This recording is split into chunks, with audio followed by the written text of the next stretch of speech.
कल हमने ग्रामर में Rajasthan secondary board Ajmer class 9th व 10th सिंपल प्रेजेंट टेंस के 2 सेंटेंसों के बारे में जानकारी की पढ़ा। आज तीसरा पॉइंट है इंटेरोगेटिव सेंटेंस। इसका फॉर्मूला है subject do does, subject plus main verb की first form plus object plus adverbial. अब यहाँ पर डू डच दिया है, ये हेल्पिंग वर्ब और प्रश्नवाचक चिन्ह यानी इंटेरोगेटिव सेंटेंस दोनों का कार्य करती है जब वाक्य में क्या शब्द पहले लगा हो। सब्जेक्ट मीन्स कर्ता, मेन वर्ब मुख्य क्रिया, ऑब्जेक्ट कर्म, एडवर्बल अन्य शब्द। अब यहाँ पर जैसे मैंने एक एग्जाम्पल ले लिया,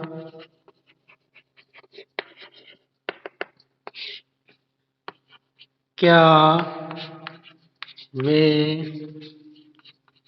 एक सुंदर पुस्तक पढ़ते हैं। प्रश्नवाचक। इसमें इंटेरोगेटिव सेंटेंस की पहचान जो प्रश्नवाचक शब्द है वो ये, अगर वाक्य के प्रारंभ में क्या शब्द दिया हो तो हम उसे बनाते समय do does according to the subject यानी कर्ता के अनुसार जो हेल्पिंग वर्ब का प्रयोग करते हैं। तो यहाँ पर जो एक दे दिया हुआ है वे, ये प्रोनाउन है और प्लूरल नंबर का सब्जेक्ट है, इसलिए सबसे पहले हम इसमें हेल्पिंग वर्ब लिख देंगे डू, फिर सब्जेक्ट आ जाएगा दे। इसके बाद वो क्या काम करता है तो डू दे पढ़ने का काम करता है, मेन वर्ब आ जाएगी यहाँ पर फर्स्ट फॉर्म READ, रीड। क्या पढ़ता है? एक पुस्तक, तो BEAUTIFUL, ब्यूटीफुल बुक। प्रश्नवाचक।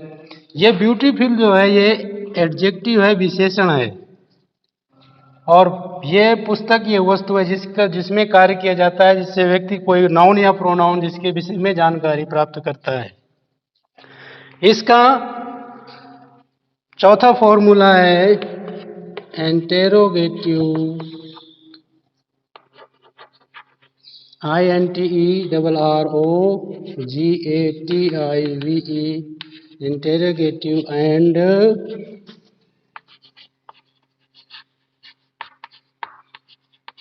Negative sentence.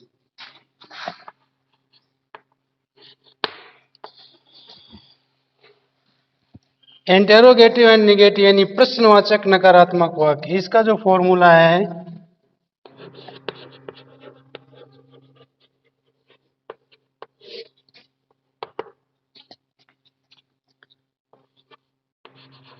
Do does plus subject plus not plus main verb की first form plus object adverbial.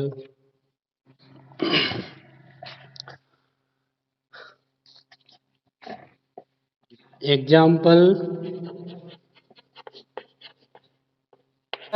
में तुम अजमेर क्यों नहीं जाते हो, तो तुम यहाँ पर ये जो दिया हुआ है ये सब्जेक्ट और है और इससे प्रोनाउन है, इसको प्रोनाउन के नाम जानते हैं। और यहाँ पर ये क्यों शब्द जो बीच में दिया, अगर कोई भी प्रश्नवाचक शब्द बीच में दिया हो सेंटेंस के तो हम उसकी अंग्रेजी पहले बनाते हैं, तो यहाँ पर इसमें क्यों दिया हुआ है इसलिए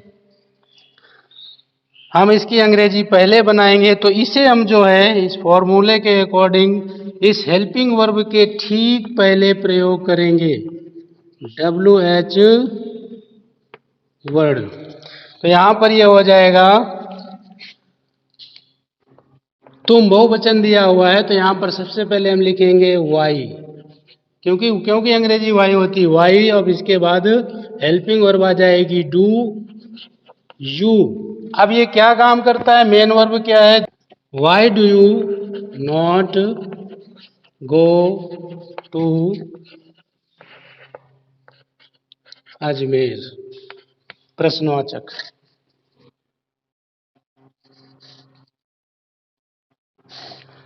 अब दूसरा टेंस पास्ट सिंपल टेंस, जिसमें हम भूतकाल की बातों का अध्ययन करते हैं, जानकारी करते हैं। इंट्रोडक्शन, पहचान। इस टेंस के अंत में था, थी, थे आदि शब्द आते हैं। इसकी हेल्पिंग वर्ब डिड होती है, लेकिन साधारण वाक्यों की अंग्रेजी बनाते समय डिड के स्थान पर मेन वर्ब की यानी मुख्य क्रिया की सेकंड फॉर्म का प्रयोग करते हैं। इसमें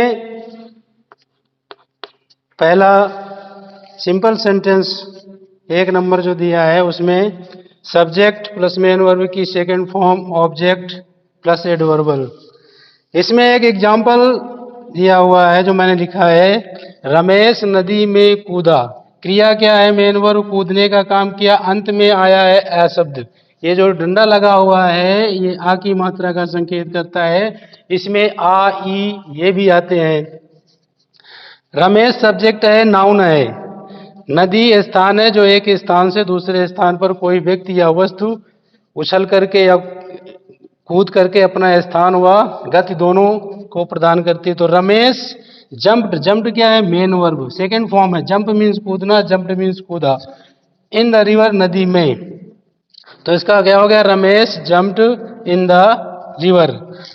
यहाँ पर दिया है सेकेंड नेगेटिव सेंटेंस यानी नकारात्मक वाक्य, जिसका फॉर्मूला है सब्जेक्ट प्लस डिड नॉट, यानी जो ये हेल्पिंग वर्ब दी है चाहे सिंगुलर नंबर में दी हो या प्लूरल नंबर में, इसकी एक ही हेल्पिंग वर्ब होती है, इसलिए इसमें दोनों के साथ डिड नॉट का प्रयोग करते हैं।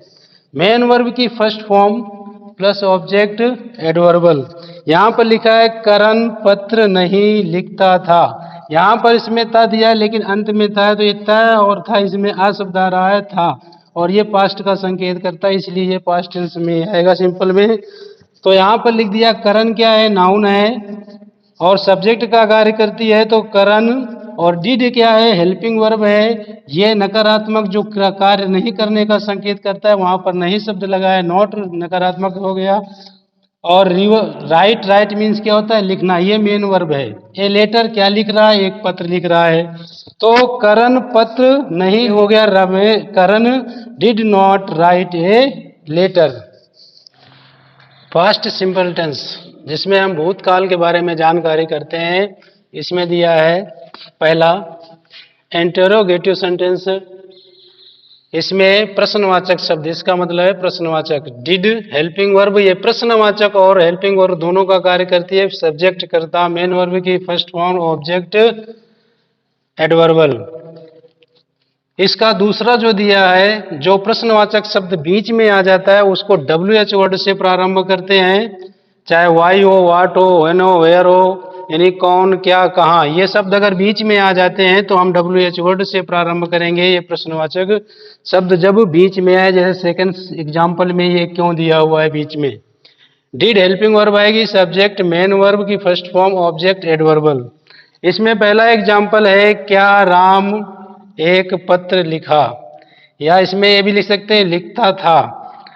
तो सबसे पहले यहाँ पर क्या अगर वाक्य के प्रारंभ में आता है तो सदैव उसे हम हेल्पिंग वर्ब से प्रारंभ करते हैं, चाहे किसी भी टेंस में हो। डिड, इसके बाद राम क्या है, नाउन है, सब्जेक्ट का कार्य करती है, तो यहां पर हमने राम लिख दिया।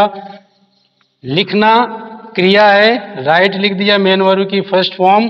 क्या लिखता है, एक पत्र, ये ऑब्जेक्ट, ए लेटर ऑब्जेक्ट हो गया। तो क्या होगा, क्या राम एक पत्र लिखा, तो यहां प्रश्नवाचक हो गया, did Ram write a letter. दूसरा इसमें क्या दिया, सुनील एक पत्र क्यों लिखा था।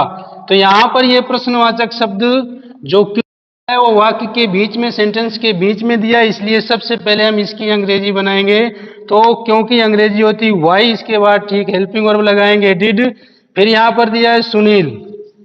सुनील सब्जेक्ट है, राइट मेन वर्ब है जो क्रिया का कार्य करती है लिखने का, और यहाँ पर ए लेटर ऑब्जेक्ट हो गया। तो इसमें क्या हो गया, why did Sunil write a letter, Sunil एक पत्र क्यों लिखा था। ये फोर्थ जो है इंटेरोगेटिव निगेटिव सेंटेंस, फॉर्मूला है did subject plus not plus main verb की फर्स्ट फॉर्म ऑब्जेक्ट एडवर्बल। इसमें एक एग्जांपल मैंने लिया है, क्या उसने एक कहानी नहीं पढ़ी थी। तो यहाँ पर क्या शब्द पहले दिया हुआ है, वाक्य के प्रारंभ में दिया, इसलिए सबसे पहले इसमें फॉर्मूले में क्या लिखा है, डिड। यहाँ पर हम लिख देंगे डिड। इसके बाद क्या दिया है, सब्जेक्ट मीन्स करता, तो इसमें सब्जेक्ट क्या है, उसने। यहाँ पर उसने दिया है तो उसने की अंग्रेजी हम यहाँ पर लिखेंगे ही। अब क्या कार्य करता है वो, तो पढ़ने का कार्य करता है, लेकिन उससे पहले देखेंगे इसके साथ नोट नहीं लगा हुआ है, इसलिए ठीक सब्जेक्ट के बाद हम नोट का प्रयोग करेंगे। तो आ गया नोट, तो क्या हो गया, डिड ही नोट।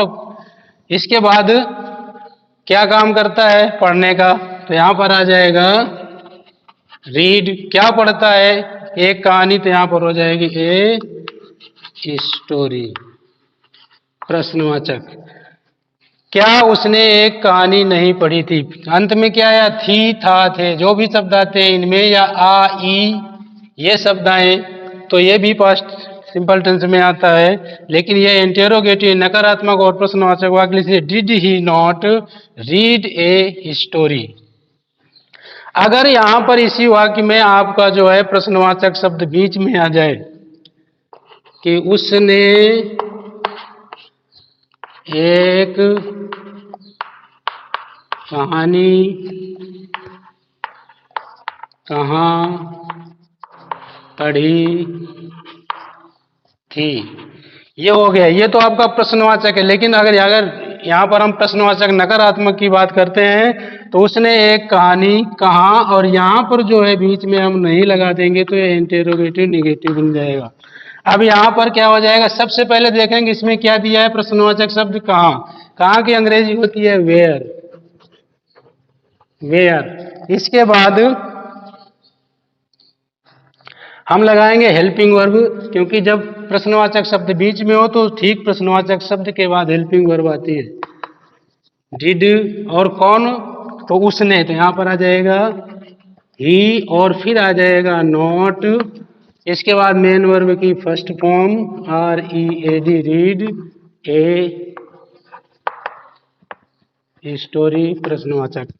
तो उसने एक कहानी कहाँ नहीं पढ़ी थी, तो यह हो गया where did he not read a story.